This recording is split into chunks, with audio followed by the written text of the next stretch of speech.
낮은 자를 높여주시고 아름다운 하늘나라 허락하시고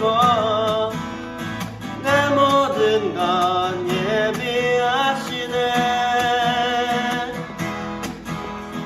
찬양함의 기쁨을 감사함의 평안을 간구함의 하나님 알고로 하셨네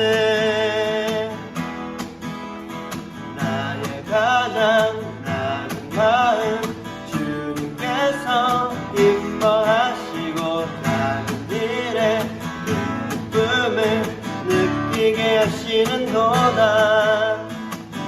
우리에게 축복하신 하나님 사랑 낮은 자를 높여주시고 아름다운 하늘나라 허락하시고 내 모든 것 예비하시네 찬양함의 기쁨을 감사함의 평안을 간구함의 하나님 알고로 하셨네 찬양함의 기쁨을 감사함의 평안을 간구함의 하나님 알고로 하셨네 찬양함의 기쁨을 감사함의 평안을 간구함의 하나님 알고로 하셨네 알고로 하셨네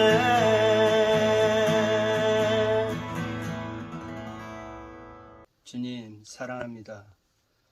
오늘도 이처럼 불러주신 그 은혜에 감사와 영광을 돌립니다. 사랑의 주님, 우리 소년부 친구들이 더욱더 주님의 마음을 사모할 수 있도록 그 마음속에 들어가셔서 온전히 주님께 발길을 돌릴 수록 인도하여 주시옵소서. 우리 소년부 친구들이 한 주간 삶을 살면서 주님의 말씀대로 온전히 살지 못하고 또 이처럼 주님 전에 나왔습니다. 주님, 주님의 그 거룩하신 보혈 피로 우리 소년부 친구 다 씻어주시고 이 시간 예배 드릴 때 신령과 진정으로 예배 드릴 수 있도록 인도하여 주시옵소서. 그리고 이 예배가 끝나고 난 다음에 성경 암송 대회가 있습니다.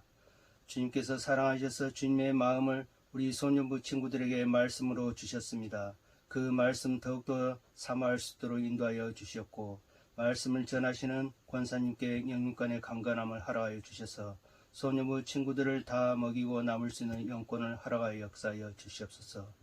그리고 이 예배를 위하여 힘쓰는 그 손길들 위에 주님의 사랑이 함께하기를 주 예수 그리스도의 이름으로 기도드립니다. 아멘. 오늘 주제는 야곱에게 주신 약속입니다. 이삭과 리브가의 사이에서 에서와 야곱이 태어났죠. 리브가 뱃속에서 에서가 태어났는데 에서는 붓고 털이 많아서 에서라는 이름을 지었고 발꿈치를 잡았다는 뜻으로 두 번째 태어난 아이는 야곱이라는 이름을 지었습니다. 자, 그래서 이 야곱이 에서와 같이 자라면서 어느 날 에서가 사냥을 해가지고 집에 왔는데 배가 고팠어요. 그때 야곱이 팥죽을 끓이고 있었습니다. 그때 팥죽 한 그릇만 달라고 했는데 야곱은 향의 장자권을 나에게 팔면 내가 팥죽을 주겠다고 했고 에서는 자기의 장자권을 야곱에게 주고 팥죽 한 그릇을 먹게 됩니다. 자, 이 모습을 보았을 때 우리가 에서는 장자의 명분을 쉽게 생각했던 것 같고 야곱은 장자의 명분을 귀하게 여겼던 것 같습니다. 자, 그래서 더 이제 에서와 야곱이 자라고 어느 날 이삭이 죽음이 가까이 오니까 에서에게 말하는 거예요. 사냥을 해와서 별면을 만들어 나에게 가져와 다오. 그리고 내가 너를 마음껏 축복하게 해달라고 했습니다. 그 소리를 듣고 에서는 사냥하러 간 사이에 리브가와 야곱이 둘이 같이 쏙닥거려가지고 이삭인 아버지 앞에 가서 에서인양하며 장자의 축복을 받게 됩니다. 이 소식을 듣고 나서 에서가 야곱을 죽이려고 할 때 리브가는 야곱을 자신의 오빠인 라반의 집으로 도망을 시키게 됩니다. 자, 그래서 이 야곱이 도망을 가고가 어느 곳에 이렇게 잠을 잤는데 베개를 돌을 베개로 삼아서 이렇게 누워서 잠을 자는데 꿈을 꿨어요. 그런데 그 꿈속에서 사닥다리가 하늘에 닿았어요. 그런데 그 하늘에 단 그 사닥다리에 하나님의 사자들, 천사들이 오르락 내리락 하는 게 보이는 거예요. 그리고 그 사닥다리 끝에는 나는 여호와라 하면서 하나님이 만나주시는 거예요. 그러시면서 하나님께서 나는 너의 할아버지 아브라함의 하나님이요 너의 아버지 이삭의 하나님이다. 내가 너에게도 네 자손에게 땅의 티끌처럼 많게 하고 내가 너에게 복을 주어서 너의 자손이 동서남북으로 다 퍼져가게 될 것이다 하면서 내가 너를 축복한다고 말씀하십니다. 그러면서 하나님께서는 내가 너와 함께하고 야곱 네가 어디를 가든지 내가 너를 지키고 너를 이 땅으로 돌아가게 할 것이라고 하나님께서 말씀하십니다. 그래서 야곱은 꿈을 깨고 자기가 베개 삼았던 돌을 기둥 삼아서 그곳에 기름을 붓고 예배를 드리고 그곳 이름을 베델이라고 지었습니다. 베델이란 뜻은 하나님의 집이라는 뜻입니다. 자, 그래서 야곱은 자기 삼촌집 라반의 집에 가서 살게 돼요. 그곳에서 4아내를 얻고 12명의 자녀를 얻지만 야곱은 그곳에서 삼촌으로부터 속임을 많이 받게 됩니다. 그리고 그곳의 삶도 결코 평탄한 삶은 아니었습니다. 그리고 야곱이 그곳에서 하나님께서 다시 돌아가라고 고향으로 돌아가라고 했을 때 고향으로 돌아오고 있는데 에서가 자기를 죽이려고 한다는 소식을 들었어요. 그때 야복 강가에서 하나님과 기도했어요. 그때 하나님께서는 야곱의 이름을 이스라엘로 바꿔주면서 내가 하나님과 사람과 겨루어 이겼다는 말씀을 주셨고 그날 밤에 야복 강가에서 기도해서 그 돌파를 하고 난 다음에 그 다음날 에서가 만났는데 화해를 하게 됩니다.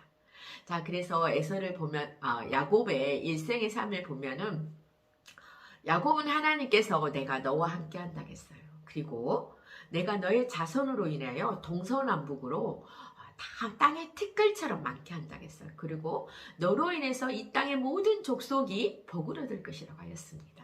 하나님께서는 또한 어떤 약속을 주셨어요? 내가 너와 함께해서 내가 어디로 가든지 너를 지키며 너를 이 땅 가운데 돌아오게 할 것이다. 내가 너와 한 이 약속을 이루기까지 결코 너를 떠나지 않을 거라고 너와 함께 하겠다는 약속을 주셨습니다.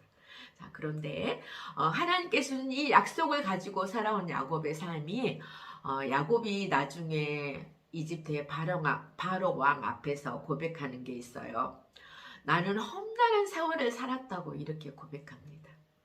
우리가 하나님과 함께하고 하나님이 나를 지키시고 나와 동행하시고 늘 함께하시지만 나의 삶이 아스팔트 같은 평탄한 삶을 산 건 아닙니다.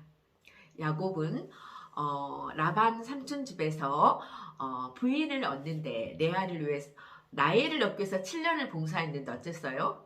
예삼촌이 속여서 레아를 부인으로 줬어요. 그래서 또 7년을 일해서 자신이 사랑한 라헬을 얻었죠. 자, 그런 것처럼 그리고 그곳에 돌아와서 야곱의 삶은 일평생을 들여다보면 정말 험난한 세월이었어요. 그 야곱의 삶을 보면서 그러나 그 험난한 세월 가운데 하나님이 항상 함께했다는 사실입니다. 저는 이 말씀을 묵상하면서 저를 한번 들여다봤어요. 제가 지금까지 살아오면서 예수님을 만나고 나서 지금까지 살아오면서 저의 삶이 그렇게 평탄한 건 아니었어요. 굽이 굉장히 소용돌이 가운데 여기까지 왔어요. 그런데 그때마다 하나님이 항상 함께 하셨어요. 제가 가장 힘들었던 것은 제가 공황장애를 겪었을 때 1997년도니까 굉장히 세월이 오래 갔죠. 20한 5, 6년. 그 전에 가장 힘들었던 것은 제가 공황장애를 겪었을 때 그때 하나님이 함께 하셨던 그 시절이 가장 힘들었습니다. 그러나 그때도 하나님의 은혜로 오직 예수님만 붙잡고 그 길을 통과했어요. 그리고 지금까지 산 가운데 사건들이 많이 있었어요. 그런데 최근에는 제가 치과로 인해서 3년을 다녔다겠죠. 자, 그 3년을 통해서 하나님께서는 저에게 그랬다겠잖아요. 나를 신뢰하고 나를 믿는 거, 하나님이 이루실 때까지 기다리는 거, 이거를 가르치셨다겠죠. 자, 요즘은 또 하나님께서 저에게 훈련시키는 게 뭐였냐면 산을 넘으면 또 산이 있는 거예요. 그 산을 넘으면 또 산이 있는 거예요. 그러나 그때마다 누가 함께 했어요? 야곱과 함께 하셨던 하나님이 저에게도 늘 함께 하시는 거예요. 자, 지금은 치과 치료가 끝나고 나니까 지금 또 다리가 아픈 거예요. 이 다리가 아픈 것도 거의 한 3, 4개월 됐어요. 그런데 나은 것 같으면서도 또 아파요.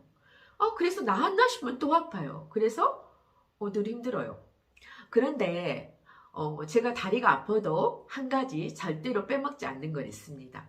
아무리 다리가 아파도 제가 기도의 자리는 빠지 않고 빼지 않고 그 자리에 가서 기도합니다. 기도하면 하나님이 함께 하시고 또 하나님의 뜻들을 깨달을 수 있어서 내가 다리가 아픈 것도 잊어버려요. 그래서 지금도 다리가 아파요. 그러나 때가 되면 또 하나님께서 이 다리도 치료해 주실 줄 믿습니다. 우리가 삶을 살다 보면은 일평생이 하나님이 동행하시고 함께 하시지만 항상 평탄한 길이 아니라는 사실입니다.